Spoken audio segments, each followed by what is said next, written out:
మెట్పల్లి పట్టణంలో municipal commissioner Jagadishwar Goud ఆధ్వర్యంలో పలు టిఫిన్ సెంటర్లపై కూరగాయల వ్యాపారులపై దాడులు నిర్వహించి ప్లాస్టిక్ కవర్లు స్వాధీనం చేసుకున్నారు. ఈ సందర్భంగా కమిషనర్ మాట్లాడుతూ 120 మైక్రోన్ల మందం తక్కువగా ఉన్న ప్లాస్టిక్ వాడినట్లయితే మున్సిపల్ చట్ట ప్రకారం చర్య తీసుకొని లైసెన్స్ రద్దు చేస్తామని అన్నారు. ప్లాస్టిక్ వాడినట్లయితే 5,000 రూపాయల జరిమానా విధిస్తామని అన్నారు. టిఫిన్ తీసుకువెళ్లే యజమానులు చట్నీ తీసుకోవడానికి ఇంటి నుంచి టిఫిన్ బాక్సు మరియు జూట్ బ్యాగులు తెచ్చుకోవాలని కోరారు. ప్లాస్టిక్ కవర్లో వేడి సాంబారు చట్నీ తీసుకెళ్లినట్లయితే ప్లాస్టిక్లో ఉండే రసాయనాలు కరిగి సాంబార్ చట్నీ కలుషితమై అవి మనం తిన్న తర్వాత అనారోగ్య పాలవుతున్నామని అన్నారు. ప్రజలందరూ ఇంటి నుండి టిఫిన్ బాక్సులు తెచ్చుకోవాలని సూచించారు.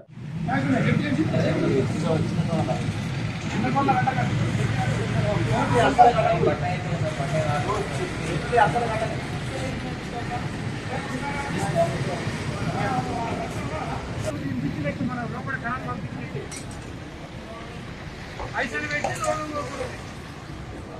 ఆకులు పెడితే సంతోషం అంత పెట్టు.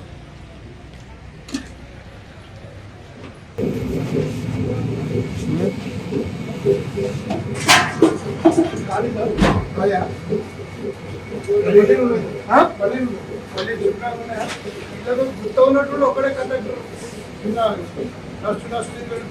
శుభ్రం చేసి పెట్టండి అమ్మా. చూసిన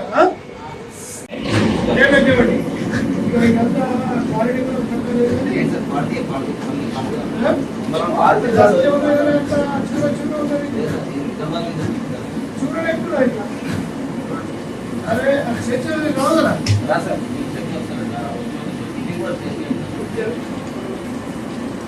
ఇగో